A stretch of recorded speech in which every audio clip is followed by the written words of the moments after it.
할렐루야. 오늘 은혜 받을 하나님의 말씀 먼저 살펴보도록 하겠습니다. 이사야서 61장 1절부터 3절입니다.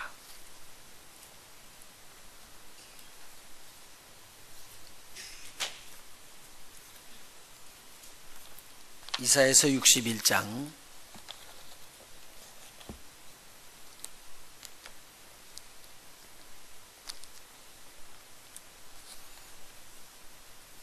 우리 한 목소리로 같이 봉독하도록 합니다. 이사야서 61장 1절부터 3절까지 같이 봉독합니다. 주 여호와의 신이 내게 임하셨으니 이는 여호와께서 내게 기름을 부으사 가난한 자에게 아름다운 소식을 전하게 하려 하심이라. 나를 보내사 마음이 상한 자를 고치며 포로된 자에게 자유를, 갇힌 자에게 노임을 전파하며 여호와의 은혜의 해와 우리 하나님의 신혼의 날을 전파하여 모든 슬픈 자를 위로하되 무릇 시온에서 슬퍼하는 자에게 화관을 주어 그 죄를 대신하며 희락의 기름으로 그 슬픔을 대신하며 찬송의 옷으로 그 근심을 대신하시고 그들로 의의 나무 곧 여호와의 심으신 바 그 영광을 나타낼 자라 일컬음을 얻게 하려 하심이니라. 아멘. 누가복음 4장 18절을 하나 더 찾습니다.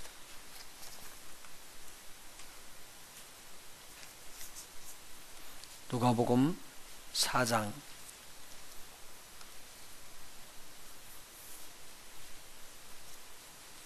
이사야 선지자가 예언했던 내용이 오늘 여기서 응답하는 내용입니다. 누가복음 4장 18절부터요. 같이 읽어나갑니다. 주의 성령이 내게 임하였으니 이는 가난한 자에게 복음을 전하게 하시려고 내게 기름을 부으시고 나를 보내사 포로된 자에게 자유를, 눈먼 자에게 다시 보게 함을 전함하며 눌린 자를 자유케 하고 주의 은혜의 해를 전파하게 하려 하심이라 하였더라. 책을 덮어 그 맡은 자에게 주시고 앉으시니 회당에 있는 자들이 다 주목하여 보더라. 이에 예수께서 저희에게 말씀하시되 이 글이 오늘날 너희 귀에 응하셨느니라 하시니 저희가 다 그를 증거하고 그 입으로 나오는 바 은혜로운 말을 기이 여겨 가로되 이 사람이 요셉의 아들이 아니냐. 아멘.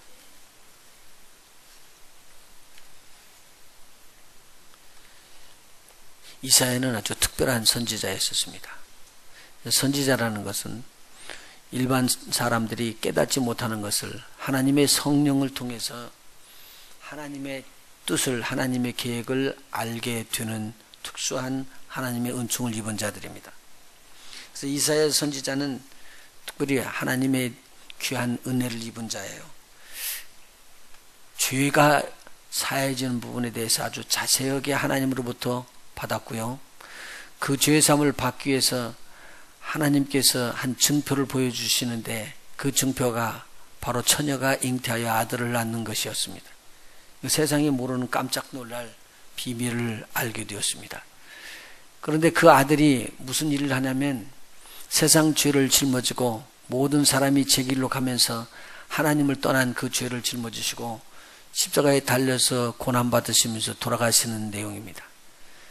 제가 채찍에 맞고 그리고 매를 맞으시면서 우리의 질병을 짊어지시고 그가 징계를 받음으로 우리가 평화를 누리는 하나님의 은혜 은총을 쭉 다 기록을 하신 분입니다. 근데 그리고 난 다음에 하나님의 빛이 임하는 것을 또 예언을 합니다. 그 빛이 어둠 속에서 비쳐서 생명으로 인도하는 빛이 되는 것을 이야기를 합니다. 바로 그것이 60장에 나오는 말입니다. 일어나라 빛을 발하라 이는 내 빛이 이르렀고 그렇게 말합니다. 그리고 난 다음에 61장에 오늘 주신 말씀입니다. 주 여호와의 신이 내게 임하셨으니 바로 예수님에게 임하는 부분을 이야기하는데요. 여호와께서 예수님에게 기름을 부었다고 이야기를 하고 있습니다. 여기 기름 부었다는 내용을 누가복음에서는 누가가 이렇게 기록합니다. 주의 성령이 내게 임하셨으니 이는 가난한 자에게 복음을 전하게 하시려고 내게 기름을 부었다. 이 기름은 바로 제사장들이 기름 부음을 받는 관유를 이야기합니다. 이것을 신약에서는 성령으로 지금 이야기를 하고 있습니다. 성령으로 기름을 부어주게 되는 것은 특별하게 하나님의 일을 하기 위해서 따로 세웠다는 말입니다. 그러니까 일반적으로 성령의 기름 부음은요, 우리 모든 사람에게 다 임하지만 오늘 성령의 기름 부음을 받으면서 하나님의 일을 전폭적으로 감당할 수 있도록 따로 세운 사람이 있습니다. 이런 사람들을 가리켜서 하나님께서 직임을 부어주었다고 이야기를 합니다. 예수님께서 먼저 이렇게 기름을 부음을 받았대요. 그리고 하나님께서 세우시는 일을 합니다. 그래서 30살까지는 세상에서 목수와 같은 일을 똑같이 하고 있었는데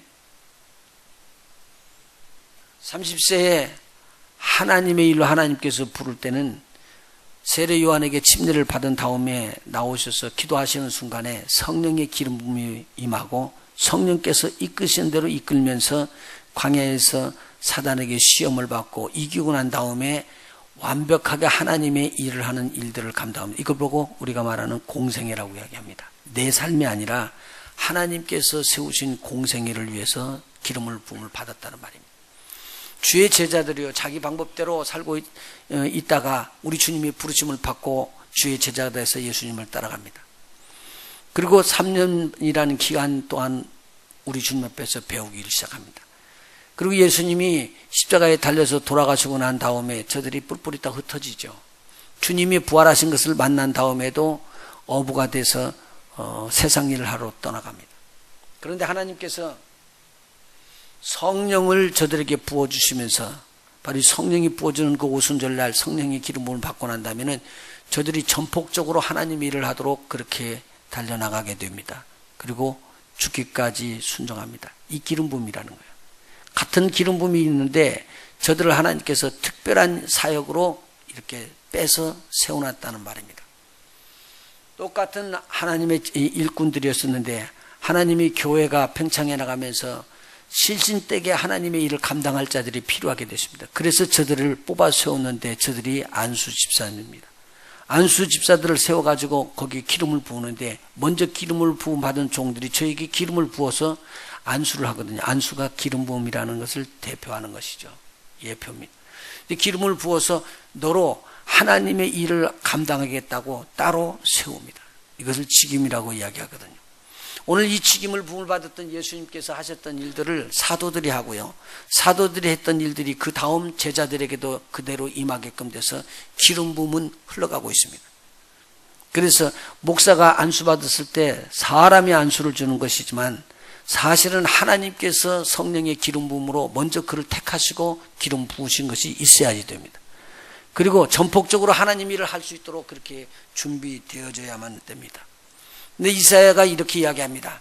마지막 때에 하나님께서 이 땅에 있는 사람들의 죄를 영원히 속해주기 위해서 한 사람을 세운다. 바로 그분이 어떤 분이냐면 겸비한 자다. 겸비한 자, 가난한 자라고 이야기했습니다. 가난한 자에게 복음을 증거할 수 있도록 하나님의 신이 임하는데 신이 임하는 자가 바로 겸비한 자가 되어서 아름다운 소식을 전하게 될 것이니라. 자, 보십시오. 겸비한 자, 가난한 자에게 부어졌던 성령의 충만함은 기름 부음은 가난한 자에게 복음이 증거될 수 있도록 예비됩니다. 가난한 자는 겸비한 자라는 말입니다. 이스라엘 백성에게 하나님의 자녀, 하나님의 백성이라는 특별한 그런 칭호를 주었는데도 불구하고 하나님 중심으로 가지 않거든요. 참 안타까운 일이었습니다. 하나님은 계속적으로 저들에게 하나님의 복음의 말씀을 주십니다. 오늘 기름 부음이 흘러넘치는 하나님의 말씀을 받아도 자기 마음에 하나님의 말씀을 받는 자세가 준비되지 않고 거부하는 마음이 준비됐을 때 성경이 이야기합니다. 저들이 강팍하고 교만하고 그리고 완악한 마음을 가졌다고 이야기합니다. 오늘 하나님의 말씀은 겸손한 자에게 임하고요, 겸손한 자에게 뿌리를 내리게 있게 되어 있습니다. 그래서 오늘 주님께서 하나님의 신을 예수님에게 부어주시고 난 다음에 마음이 가난한 자에게 아름다운 소식이 전해지기를 원했습니다. 그래서 예수님을 통해서 누구를 치료하냐면 마음이 상한 자를 치료하고요, 포로된 자를 해방해 주시고 자유를 주시고요. 갇힌 자에게서 노임을 전파하는 이 일들을 그렇게 했습니다. 예수님께서 사단의 시험을 이기고 성령의 권능으로 갈릴리로 돌아와 가지고 누가복음에는 무슨 일을 했다는 내용이 기록되어 있지 않지만 마태복음 4장에는 이 내용이 아주 자세히 기록이 되어 있습니다. 마태복음 4장 23절입니다. 예수께서 온 갈릴리에 두루 다니사 저희 회당에서 가르치시며 천국 복음을 전파하시며 백성 중에 모든 병과 모든 약한 것을 고치시니 그의 소문이 온 수리아에 퍼진지라. 사람들이 모든 앓는 자 곧 각색병과 고통에 걸린 자 귀신 들린 자 간질하는 자 중풍병자들을 데려오니 저희를 고치시더라. 갈릴리와 데가볼리와 예루살렘과 유대와 요단강 건너편에 허다한 무리가 좇으니라. 그래서 수많은 무리가 좇았다고 여기에 마태복음에 기록되어 있습니다. 그런데 오늘 또 읽어드렸던 누가복음에 보면은 누가복음 4장에는 이 내용이 기록은 자세히 되어 있지 않지만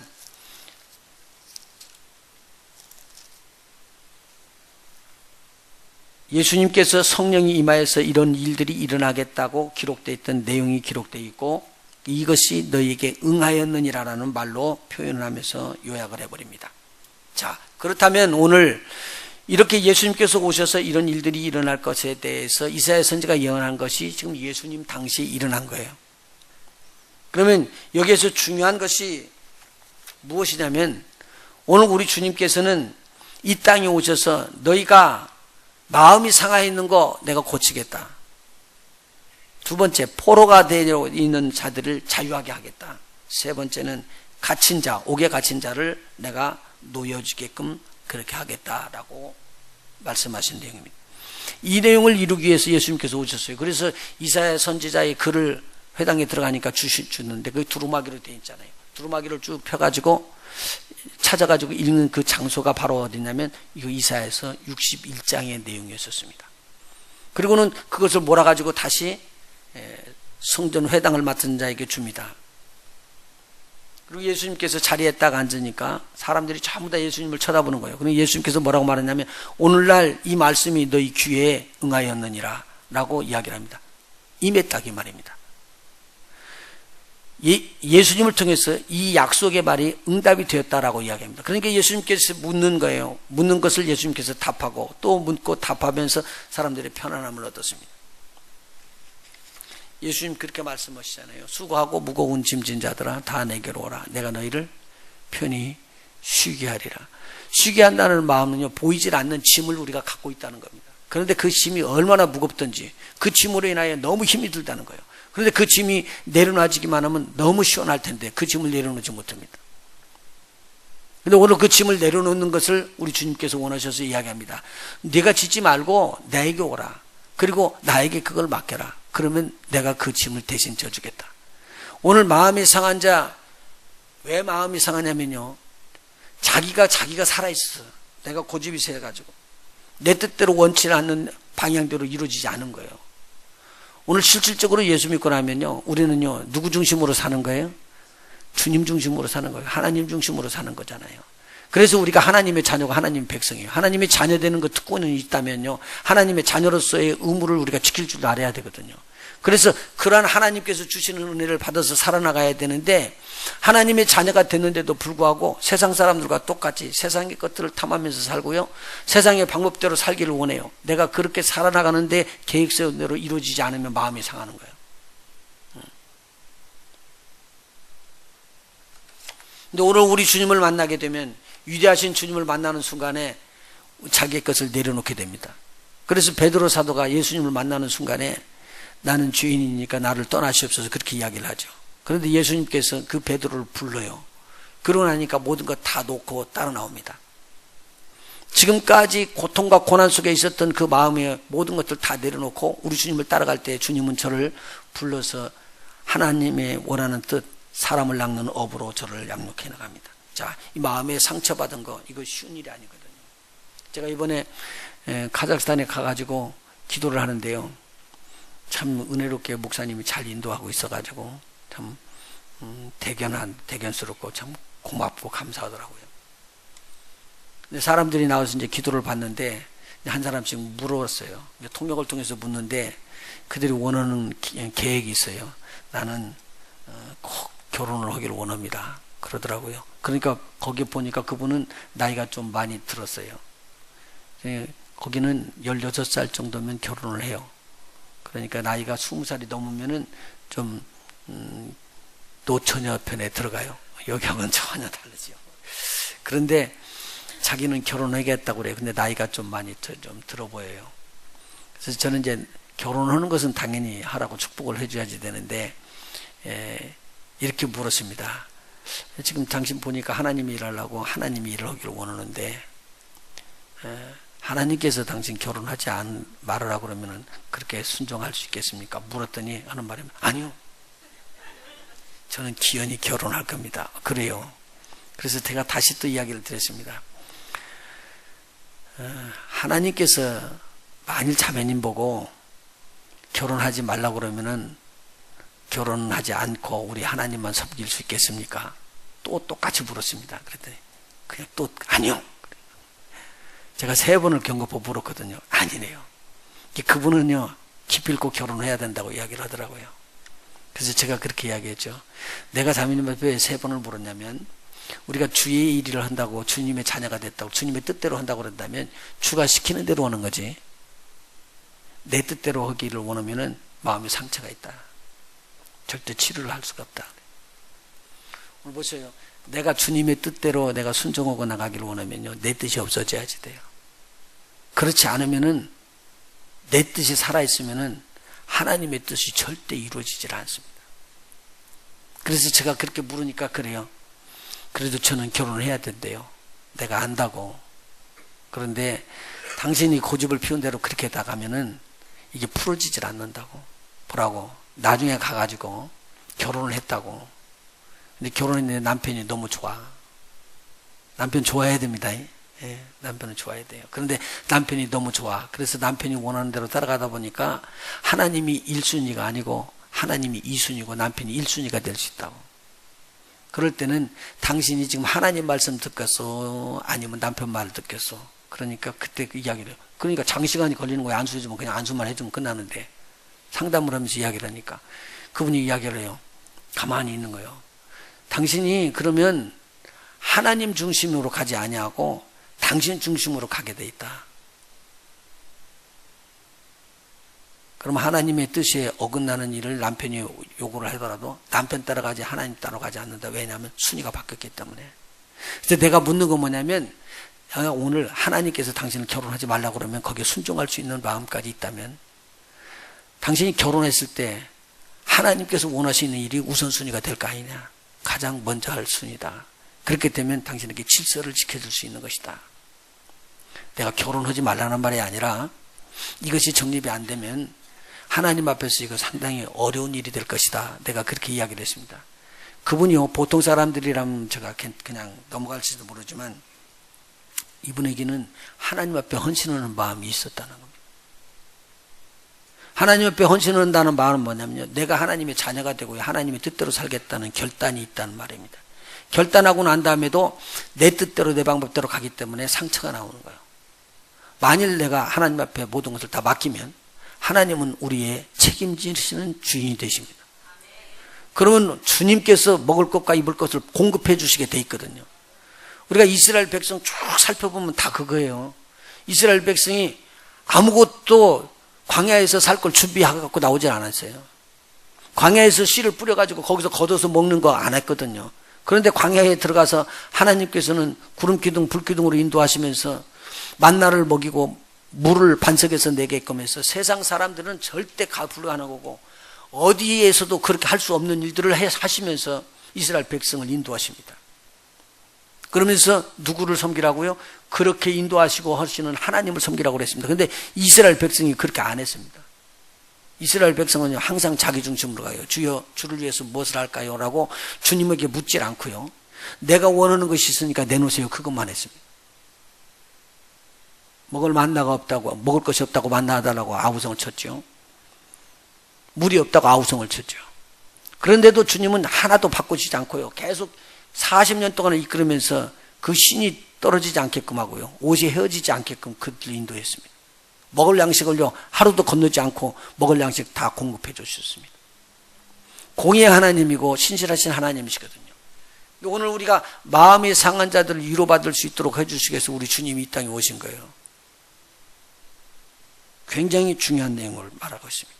포로된 자라는 것은요, 포로는요, 내가 되고 싶은 것이 아니라 전쟁에서 졌기 때문에 되는 겁니다. 전쟁에서 져가지고 포로를 끌고 가면은요, 내가 하기 싫어도 그들이 시키는 일을 해야 돼요. 노동을 하라고 하면 노동을 해야 되고요. 밥을 3끼를 주는 것을 2끼를 주면 2끼를 먹어야 되고요. 한 끼 주면 한 끼를 먹어라도 그걸 가지고라도 일을 해주려면 또 일을 해야지 되는 겁니다. 포로라는 건 그렇거든요. 내가 권한이 없는 거예요, 주권이요. 누가 잡은 거예요?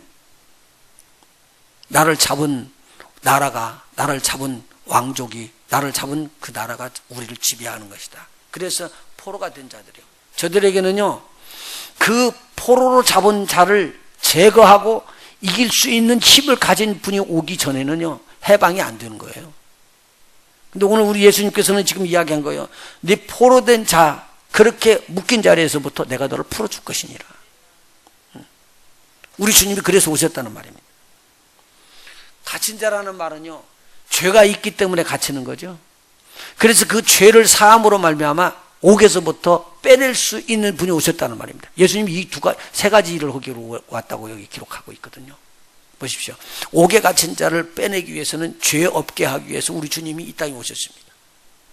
포로로 잡힌 자, 귀신에게 묶인 자, 매인 자들은 풀어주기 위해서 우리 주님이 오셨습니다. 마음이 상한 자들은 치료해 주셔서 위로해 주시기 위해서 우리 주님이 오셨습니다. 마음이 상한 자라는 것은요, 내 뜻대로 내 방법대로 살았던 거 회개하고 하나님 앞에 돌아가면은 순간에 해결됩니다. 그래서 시온에서 제가 막 부르짖고 기도하는데요, 여기 보니까 시온에서 화관을 저에게 주실 것이라고 그렇게 말하고 있습니다. 그 말은 뭐냐면, 하나님의 전에 올라가가지고 가서 거기서 가만히 비춰보니까 자신의 잘못이 막 드러나는 거예요. 그래서 애통하면서 회개하기 시작합니다. 애통하며 회개하는 자는 무엇을 받을 것이라고요? 하나님으로부터 위로를 받을 것입니다. 이게 천국의 복음입니다. 그래서 막 통곡하고 회개했더니 하나님께서 위로를 받았대요. 그런데 하나님 앞에 와서 회개하지 아니하고 뻣뻣하게 서가지고 자기의 의를 주장한 사람은 돌아나가면서 자기의 의 때문에 회개하지 아니하는 자보다도 하나님 앞에 인정받지 못하고 떠나갑니다.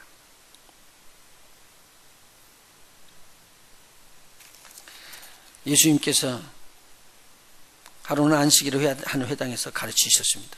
그런데 바로 거기에 18년 동안 귀신이 들려서 앓으며 꼬부라져서 조금 더 펴지 못하고 있는 불쌍한 한 여자가 있었습니다. 예수님께서 저를 보고 이렇게 부르면서 이야기를 합니다. 여자야, 내가 네 병에서 놓였다. 이 여자에게는요, 이것보다 더 큰 복된 소식이었습니다. 이걸 아름다운 소식이라고 합니다. 이 여자에게 주시는 것입니다. 오늘 여러분에게 이렇게 들리기를 예수 이름으로 축원합니다. 하나님께서 똑같이 주십니다. 내가 그걸 오늘 받을 수 있을 때 얼마나 귀한지. 그리고는 예수님께서 저에게 안수를 해주시는데 기름 부음입니다. 안수해 주시는 그 순간에 여자가 펴고 일어나서 하나님께 영광을 돌립니다. 근데 회당장이 이야기를 합니다. 안식일 날이 하나님을 예배하고 경배하는 날이지 병 치료하는 날이냐? 이건 옳은 일이 아니다 라고 이야기를 했습니다. 그리고 엿새 동안이 있는데 그때 병은 치료하라고 이야기를 합니다. 예수님께서 이야기합니다. 너희들은 외식하는 것 같다. 그러면서 이야기를 합니다. 너희가 각각 안식일에도 자기의 소나 나귀를 마구에서부터 풀어내가지고 이끌고 가서 물을 먹이지 않느냐. 그렇다면 18년 동안 사단에게 매임바 된 이 아브라함의 딸을 안식일에 매임해서 푸는 것이 합당치 아니하냐. 여기 보십시오. 사단에게 매임바 된,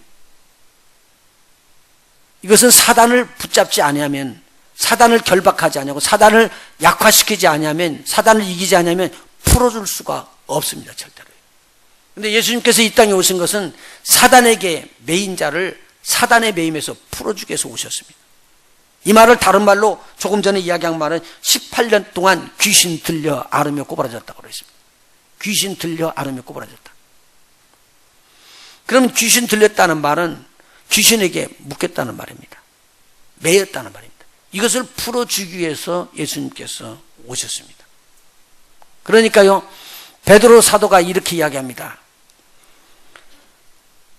하나님께서 나사렛 예수 그리스도에게 성령과 능력을 못하게 해요? 기름 붓듯 하셨음에 저가 두루 다니시며 착한 일을 행하시고 마귀에게 눌린 자들을 풀어주셨다. 그렇게 말씀하고 있습니다. 오늘 우리 주님께서 이 땅에 오신 것은요, 우리도 모르고 우리도 알지 못하는 보이지 않는 영역의 속에서 우리를 묶고 있는 세력들을 풀어주게끔 하기 위해서 이 땅에 오셨습니다. 주님을 찬양하십시오. 주님을 높이십시오. 그 주님을 그대로 믿으십시오. 그러면 주께서 여러분에게 자유와 해방을 줄 것입니다. 이 여인을 고친 우리 주님은 안식일에 병을 고치면서 이 고통받은 자들을 치료하시기를 원했습니다. 예수님께서 모르셨을까요? 안식일에 고치는 것을 반대할 것을요? 근데 이 성경에 보면요, 안식일에 수없이 고치셔요. 손 마른 자도 고치시고요, 안식일 날 고치시는 일을 계속 쉬지 않고 그렇게 합니다. 왜 그럴까요? 안식일보다도 더 중요한 것이 뭐냐면요, 우리 주님이에요. 이거 꼭 기억하셔야 돼요. 안식일이라는 말은요, 우리 주님 하나님께서 쉬신 날을 말하고 있어요. 그 쉬는 날의 주인은 누구냐면요, 우리 예수님이셔요. 하나님이셔요. 그렇기 때문에 오늘 우리가 참 안식은요, 안식일 나를 지키보러 일어나는 게 아니라 안식을 주시는 우리 주님 안에 들어갈 때만 일어나게 되어 있습니다. 그래서 히브리서 3장 4장에 보면은 안식은 예수님 안에 들어갈 때 쉼을 얻음으로 말미암아 우리가 오는 거거든요. 예수님의 말씀 안에 녹아져 들어가기를 예수님으로 축원합니다. 순종하기를 예수님으로 축원합니다. 그 말씀대로 순종하면은 그때부터 하나님께서 부어주시는 참 안식이 우리 속에 들어옵니다. 이게 쉼입니다.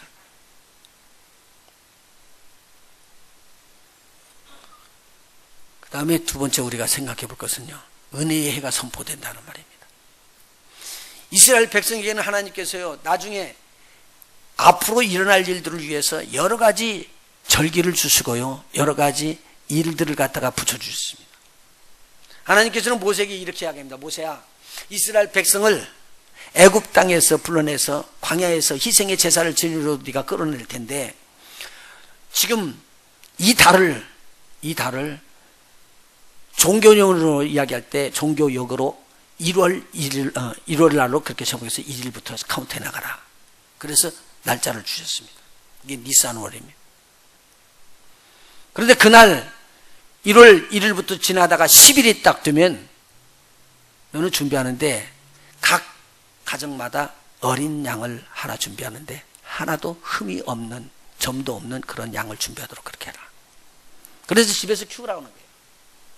같이 키우고 있다가 11서부터 4일이 지난 다음에 14일이 되는 밤 저녁 때 이 양을 잡으라. 그렇게 말을 했습니다. 이스라엘 백성들의 날짜는요, 아침에 해가 뜰 때부터 시작되는 게 아니라 저녁에 해가 질 때부터 날짜를 치는 거예요. 잘 몰랐는 거 가만히 뻥을 쳐다보시고. 대초에 하나님께서 말씀을 하실 때요, 빛이 있으라 하심에 빛이 있었다고 그랬죠. 그러고 난 다음에 뭐죠? 아침이 되면 저녁이 되니 그래요. 저녁이 되면 아침이 되니 그래요. 거기에 보면 그렇게 되어 있거든요. 저녁이 되면 아침이 되니 이것이 첫째 날이라 그렇게 되어 있거든요. 날짜를요, 그게 거기서부터 쳐주는 거예요. 하나님께서는 뭘부터 쳐요? 저녁이 되면 아침이 되니, 저녁이 되면 아침이 되니. 한번 따라서 해봐요. 저녁이 되면 아침이 되니 하루다. 이게. 그래서 지금 이스라엘 백성들이요, 모세에게 말을 들었습니다. 저녁 때 해가 질 때 양을 잡습니다. 그리고 양의 피를 가지고 문 인방과 설주에다 대고 발로 넣습니다. 그러면 그 집 안에 피 안에 들어가 있는 사람들은 안식을 얻는 거예요. 호국이 일어나지 않고요, 평강이 임했어요. 그런데 그 피 바깥에 있는 자들은 호국이 일어나고 통곡이 일어나면서 장자가 죽는, 마다들이 죽는 아주 비참한 일이 일어나고요, 양이나 소나 짐승이나 할 것 없이 짐승의 첫 배 되는 모든 짐승은 다 죽었습니다. 그런 일들이 일어나고 있는데, 그 양을 안에서는, 피 바른 집 안에서는 그 양을 먹습니다.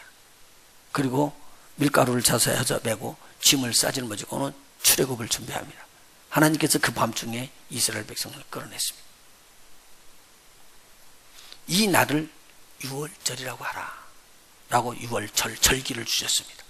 유월절은요, 뭐가 같으냐면요, 오늘 우리 주 예수님께서 이 땅에 우리를 위해서 죽으시고 그 다음에 다시 살아나신 일을 기억하는 것입니다. 유월절은. 그러고 난 다음에 7일씩을 잡아가지고 7번을 해요. 7, 7은 49, 다음 날 50일이 되는 날을 오순절이라고 이야기합니다. 예수님께서 부활하신 다음에 40일 동안 이 땅에서 거하시다가 하늘로 승천해서 올라가십니다. 하늘로 승천해서 하늘에서부터 이 땅에 오신 날이 50일째 되는 날이에요. 6월절부터요. 이것을 오순절이라고 이야기하거든요. 그래서 7 곱하기 7, 7, 7은 49일 다음에 오는 50일째 되는 날, 이때 오순절이거든요. 오순절을 성령이 부어줬습니다. 자, 이와 같이 마찬가지로 이스라엘 백성이 안식년을 지키는데요, 안식년이 시작하는 첫 번 딱 7년이 지나고 난 다음에 또 7년을 지나는 거예요. 이 7년이라는 기간이 지나고 나면 7, 7은 49년이 되고 그 다음해인 50년째가 딱 되는 날, 이때를 뭐라고 말하냐? 요벨이라고 이야기하는 요벨의 해라고 이야기해요. 주빌리라고. 주빌리 처치 여기 있죠? 주빌리라는 것이. 이게 은혜의 해가 선포되는 날이라는 말입니다.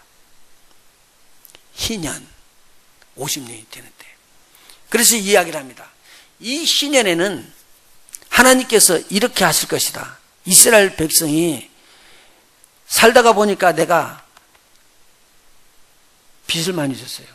그래서 내 땅을, 하나님께서 주신 내 땅을, 그걸 부득불하게 팔았어요. 다른 사람에게. 다른 사람에게 파는 거예요. 그리고 그래도 또 모질라 가지고 자기 몸도 팔았어요. 종으로요. 그리고 자기 자녀들도 팔고 자기 부인도 팔았어요. 그렇게 종이 됐어요. 그래서 가슴이 답답해갖고 어쩔 줄 모르고 안타까워가고, 하나님 이걸 해결해 주십시오 이야기를 하는데, 어느 날 나팔이 불리는 거예요. 그것이 염소의 뿔로 만들었던 뿔에 나팔을 가지고 푸 하는 나팔 소리가 들리기 시작하는 거예요. 이게 뭐냐? 희년이다라는 겁니다. 희년을 알려주는 거예요. 이 희년이 알려지니까 이 사람들이 막 종들이 기뻐 뛰는 거예요. 왜냐하면 희년이 딱 되면은 지금까지 묶여 있었던 종되었던 자리에서부터 종이 자유함을 얻고 해방돼서 종이 아닌 사람으로 바꿔지게 되어 있습니다. 희년이란 말이에요. 얼마나 좋아요. 자기만이 아니라 자기 아들도 종으로 팔려갔던 데서 풀려오고, 자기 남편, 아내도 다 종으로 팔려갔는 데서 풀려서 돌아 나옵니다. 그래서 패밀리가 같이 만나는데 보니까 자유인으로 만나지게 되는 거예요. 할렐루야. 그래서 이 희년이라는 것은 이스라엘 백성에게는 아주 독특한 해입니다.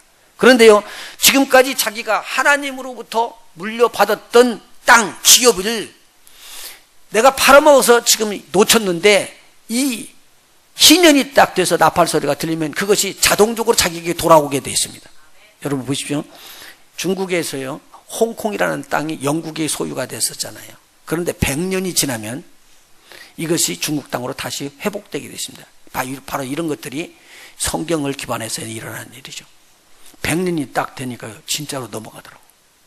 그리고 어떻게 됐죠? 중국 사람들이 들어갔고요, 거기에다 대고 잘 지어놓고 못했던 모든 것들 다 누구 것이 되는 거예요? 중국 사람 것 되어버렸어요. 하루아침에 되어버린 거예요. 그렇게 지금 우리에게 보여준 것입니다. 이게 이스라엘 백성은 이것을 쭉 해왔었어요. 50년만 되면 희년이다, 50년만 되면 희년이다, 50년만 되면 희년이다, 수없이 해왔었어요. 그러면서 어느 말이 뭐냐면, 이사야 선지자가 이렇게 기름 부음 받은 자가 와서 희년을 선포하는 날이 될 것이니라. 그때가 되면은 묶인 자들이 다 풀리고 종됐던 자들이 자유인이 되어버리고 잃어버렸던 모든 것들이 회복되는 일이 일어날 것이니라. 그런데 오늘 우리 주님께서 이 땅에 오신 것은요, 초림 첫 번에 오셨을 때와 똑같이 이 희년이 선포된다는 말입니다. 그래서 사실은요, 주님의 교회는 희년을 선포하는 것입니다. 너희가 잃었던 모든 것들이 회복될 것이고, 너희가 묶여 있었던 모든 종의 자리에서부터 해방받는다라고 예수의 이름으로 해방을 선포하는 것이 바로 희년의 선포입니다. 이것이 초림 때 이루어진 것입니다. 이게 예수님 당시 예수님을 만나면 모든 사람들이 다 풀어졌습니다. 해방이 되었습니다. 그래서 예수님을 뭐라고 말하느냐? 희년에 주시는 은혜의 해를 선포하시는 분으로 이야기를 했습니다. 그래서 저와 여러분이 당신에게는 자유와 해방이 있습니다라고 이야기해요. 제가 보니까요, 병도 주님이 치료할 때가 있대요. 제가 이렇게 말하니까 잘 들으셔야 돼요. 귀신에게 묶여 있는 것도요, 풀려질 때가 있습니다. 내 마음이 시원하고 팍 풀려나가는 그것도 때가 있는 거예요. 가가지고 목사님이 기도하는 것은 그게 때가 될 때 마주치라는 말이지, 내가 아무리 노력해도요 막 부어지지 않아요. 성령 받기를 여러분 아무리 노력해 보십시오. 주님이 부어질 때에 부어집니다.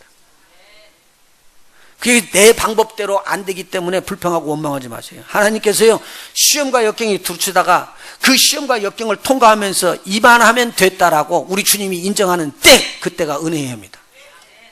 근데 오늘 이 은혜에 대해서 선포하는 주의 종자의 말을 듣고 아멘으로 마음을 받을 때, 그때가 은혜의 해입니다. 할렐루야. 그래서 일반적으로 막 선포되는 말씀이 다 은혜가 아니라 그것을 내 마음에 믿음으로 딱 받는 순간에 그때가 바로 주빌리 은혜의 해입니다. 우리 주님은 이미 이 선포를 했습니다. 그리고 이렇게 나팔을 불고 너희들에게 해방이 있다고 여겼습니다. 그걸 믿음으로 받는 그때가 은혜의 해입니다. 지금까지 안 되고 이렇게 답답하게 되는데요. 좋아요. 지금까지 답답했지만 오늘 여러분들이 믿어지는 순간에 우리 주님의 은혜가 여러분의 해가 될 줄로 믿습니다. 할렐루야. 꼭 그렇게 되시길 예수님을 축원합니다. 우리 주님이 오신 것은 여러분을 풀어주시기 위해서, 종으로 되어 있던 데서부터 자유인이 되기 위해서, 잃어버렸던 것을 회복해서 하나님의 것으로 공급해 주시기 위해서 여러분을 불렀습니다. 그 다음에요, 신혼의 해입니다. 신혼의 해라는 것은 굉장히 중요합니다. 보복이라는 뜻이에요. 신혼은요, 보복이라는 것은요 원수를 갚는다는 말이에요. 그러면 우리의 대적이 누구예요? 마귀요. 우리의 대적이요, 마귀가 우리를 괴롭히고 있는 거예요. 그런데 하나님께서는 이걸 다 아세요. 그래서 우리의 대적에게 하나님이 보복을 하실 때가 온다는 말입니다. 이게 신혼의 날입니다. 오늘 여러분들이 신혼의 날을 믿어지면요, 이게 복이 있습니다. 주님께서요 마지막 날 심판 때에 마귀를 붙잡아서 불못에다 집어던질 것입니다. 만일 여러분들이요 보복하시는 하나님을 믿으시게 되면요, 여러분을 대적하는 대적을 오늘 주님의 이름으로 이기게끔 하셔서 여러분이 살아생전에 그 보복을 하나님께서 해주신 걸 눈으로 보게 할 것입니다. 할렐루야. 이걸 믿는 자들에게 우리 주님의 은혜가 임할 줄로 믿습니다. 우리 주님은 공의의 하나님이십니다. 악한 것을 악으로 분명하게 내가 이 악을 해결했으니까 내가 너에게 이걸 갚으리라 이야기하거든요. 그런데 여러분이 담대하십시오.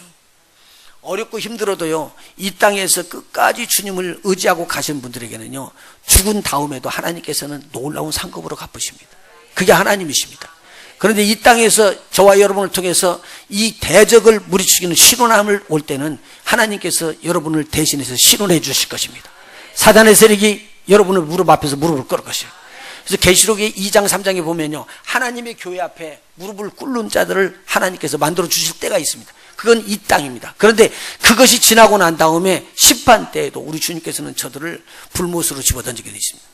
신혼의 하나님은 공의 하나님이시기 때문에요, 저와 여러분이 하나님의 의를 위해서 열심히 살아나가다 보는데 그때 일을 이루지 못하고 어려움과 고난 속에 있었던 것, 우리 하나님은 다 갚으십니다. 우리 하나님은 공의 하나님이시기 때문에. 그 다음에 우리에게 주시는 말씀은요, 귀한 말씀입니다. 저와 여러분을 하나님께서 의의 나무, 하나님께서 심으신 하나님의 영광을 나타낼 자라고 그렇게 불렀습니다. 하나님, 우리가 죄인으로서는 주님의 이름을 높일 수가 없습니다. 모든 사람이 죄를 범하였으면 하나님의 영광이 이루지 못한다고 그랬습니다. 그런데 오늘 저와 여러분이 의인으로 우리 하나님 앞에 인정을 받게 되면 우리 하나님의 영광에 도달할 줄로 믿습니다. 그래서 저와 여러분을 의의 열매를 맺는 사람으로 그렇게 세웠다는 말입니다. 얼마나 귀한 말인지 모르거든요. 자, 이 말은 무슨 말이냐면, 우리가 우리 스스로 죄 없다고 인정을 아무리 해도 죄 없는 것이 아닙니다. 죄는 있습니다. 절대 사라지지 않습니다. 그런데 우리 주 예수 그리스도의 이름으로 우리의 죄는 사함을 받고 우리 주 예수 그리스도의 이름으로 우리가 의인이 된 것이에요. 그래서 그 의의 나무로 우리를 심어서 하나님의 자녀가 되게끔 하고요, 우리를 통해서 우리의 삶 속에서 우리 주님의 이름을 높이면서 하나님께 영광을 돌리게끔 하기 위한 것이 우리 주 예수 그리스도를 보내주신 일입니다. 우리 주 예수 그리스도를 보내주신 거 우리 한번 정리해 봅니다. 저와 여러분의 묶여 있었던 마음의 상처, 상한 자를, 마음의 상한 자를 치료하기 위해서 오셨습니다. 포로된 자에게 자유함을 주기 위해서 왔습니다. 갇힌 자를 풀어내주기 위해서 오셨습니다. 자유를 주시기 위한 겁니다. 그리고 내가 법적으로 다 묶이고 뺏겼던 거, 종되었던 거, 그리고 기업으로 얻었던 모든 것들을 다 뺏겼는데 오늘 이 기업을 회복시켜 주시고요. 여러분이 자유함을 얻을 수 있도록 종에서부터 풀려지는 역사가 일어날 것입니다. 이게 은혜의 해입니다. 하나님께서 이런 놀라운 축복을 보여주시고 여러분을 신원해 주실 것입니다. 그래서 여러분을 대적하는 모든 자들에게 우리 주님께서 꼭 보복해 주시는데 주님의 이름으로 승리하시길 예수님으로 축원해야 됩니다. 그리고 저와 여러분을 의의 아름다운 열매를 맺는 하나님께서 의의 사람으로 우리를 세우셨대요. 그래서 주님의 의가 여러분에게 풍성하게 임해서 여러분을 통해서 우리 하나님의 영광 받으시는 복된 저와 여러분이 되시길 예수님으로 축원해 드립니다. 오늘 주님의 날이 은혜의 날입니다. 할렐루야. 오늘 은혜의 날입니다. 여러분 옆에 분들에게 이야기해서 오늘이 희년입니다. 할렐루야.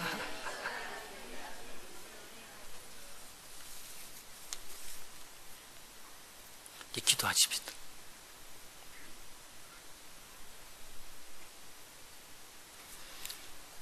은혜의 해는 하나님의 신원의 날은 시온에서 슬픔의 눈물을 흘리며 위로받기를 원하는 자들에게 우리 주님이 친히 찾아가서 제 대신 화관을 주시고 슬픔 대신 희락의 기름으로 대신하여 저들의 슬픔을 제거하십니다. 근심 대신에 찬송의 옷을 주시고 하나님의 의의 나무가 되도록 저들을 세우십니다.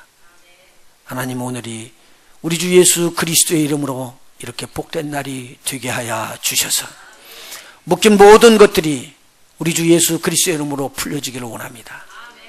하나님 묶인 모든 병들이 오늘 주님의 이름으로 떠나기를 원합니다.